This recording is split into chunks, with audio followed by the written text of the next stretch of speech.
They called him one of Russia's brightest minds, a scholar of cemeteries, a historian of the dead. But behind his quiet apartment door in Nizhny Novgorod was a secret so grotesque it stunned even the most seasoned investigators. This isn't a horror story, it's a documented crime, and it involves dozens of corpses, Victorian dresses, and a man who slept beside the dead. This is the case of the corpse collector, Anatoly Moskvin. Welcome to Dark Crimson Files. The respected historian. Anatoly Moskvin wasn't just respected, he was celebrated. A linguist fluent in over a dozen languages, a published scholar, a man obsessed with Slavic burial rituals and folklore. He lectured at Nizhny Novgorod University, wrote articles for academic journals, and was even considered an authority on local cemetery history. By all accounts, Anatoly was eccentric, but brilliant. He wasn't married, had no children, lived alone. Locals often saw him wandering graveyards with a backpack and notebook. He said he was documenting tombstones, but in 2011, police made a discovery that would unravel the truth. Moskvin's obsession with cemeteries wasn't just professional, it was deeply personal. He once referred to graveyards as places of forgotten voices and believed the dead deserved more attention than the living gave them.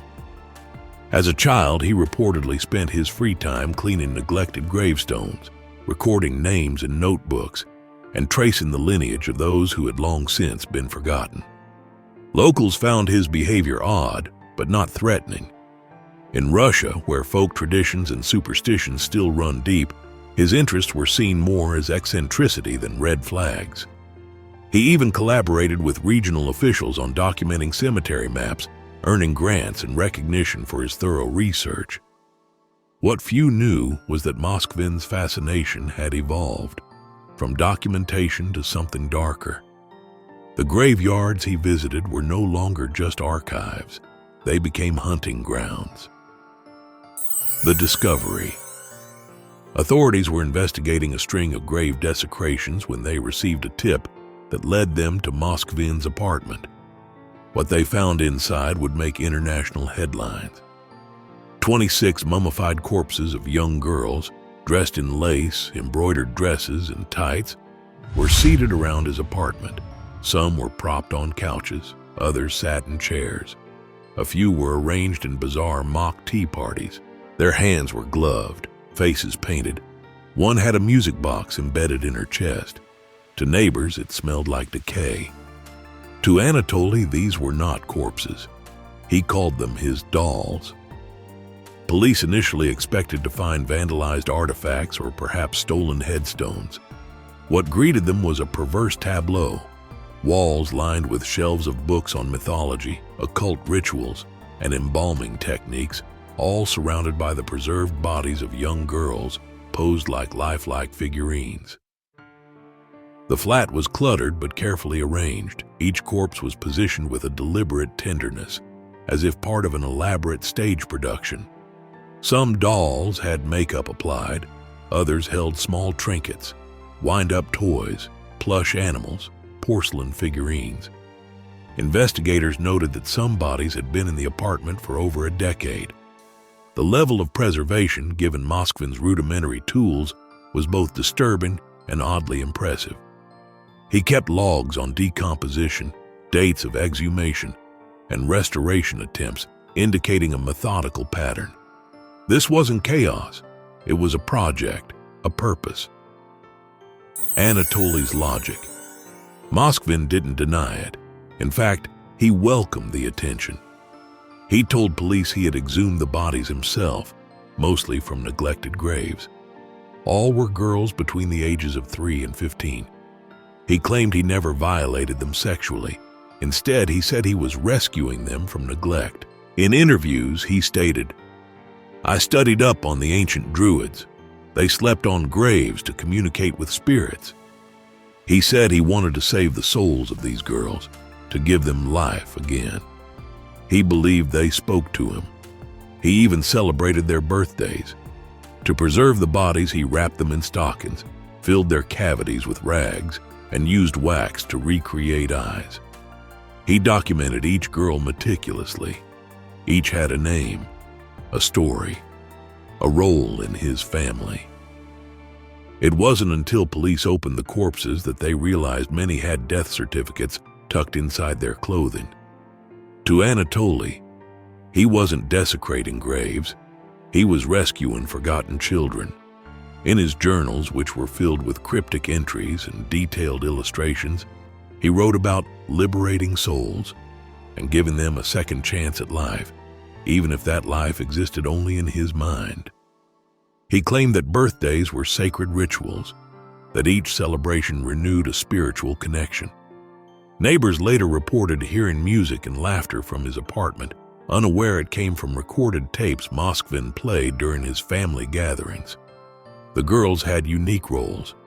One was his daughter, another was his little sister. Some he referred to as students, and even created report cards for their imaginary lessons. He imagined conversations with them, sometimes arguments. He wasn't just playing house. He was living within a world of his own making. One psychiatrist described his delusion as complex grief fused with spiritual hallucination. But even that didn't explain the sheer scope of his actions. The community reacts. As news spread, families of missing children were notified. Some of them believed their daughters had been buried and mourned years earlier.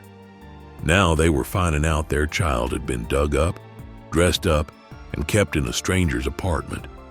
One mother, whose daughter had died at age 10, collapsed when she saw the recovered body. It had been kept in Moskvin's bedroom. Outrage turned to horror.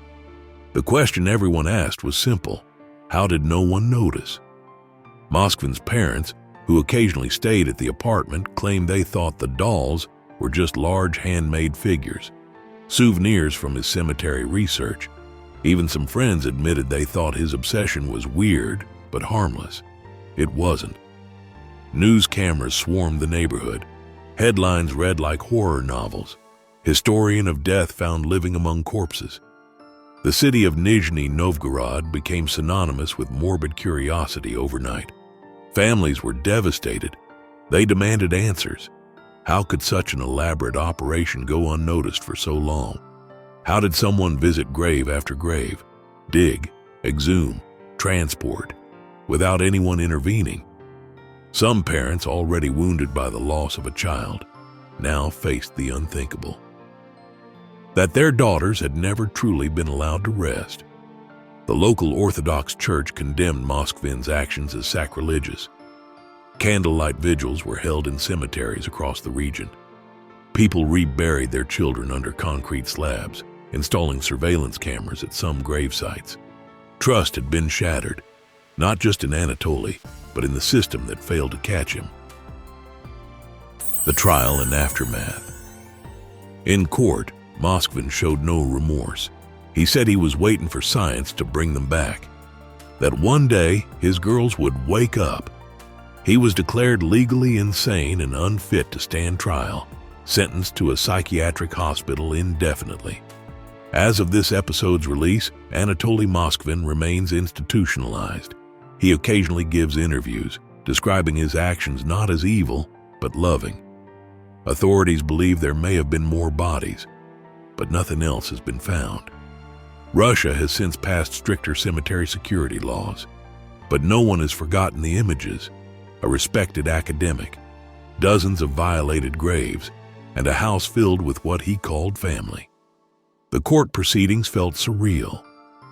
Reporters described Moskvin's demeanor as calm, even polite, discussing his crimes as though he were explaining a science fair project. He brought notebooks to court, filled with philosophical justifications and theological arguments. Mental health professionals diagnosed him with paranoid schizophrenia and dissociative delusions.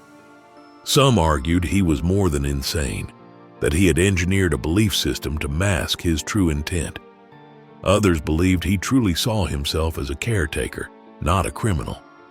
Public opinion was divided.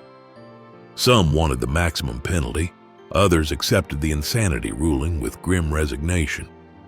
In the years since, debates continue around the case, not just about Moskvin's mental state, but about how the nation safeguards its cemeteries, honors the dead, and identifies the line between obsession and madness. Moskvin's dolls were reburied by their families, this time with locks and guards. But the psychological scars, both personal and collective, remain etched in memory. Eccentric genius, grave robber, necromancer, or madman. The truth may lie in all of them. But one thing is certain, behind that apartment door lived one of the darkest minds in criminal history. Even now, Anatoly Moskvin's case haunts criminologists, psychologists, and everyday people alike. It blurs the line between mental illness and moral collapse, between brilliance and depravity. Was he a misunderstood visionary shaped by trauma and folklore, or simply a predator hiding behind intellect? The answer may never be clear. But what is clear is the legacy he left behind. Not just a string of disturbed graves, but a chilling reminder of how far obsession can go when cloaked in intellect and unchecked by society. Do not forget to like, share, and comment on your thoughts about Anatoly Moskvin, the corpse collector of Nizhny Novgorod. This is Dark Crimson Files.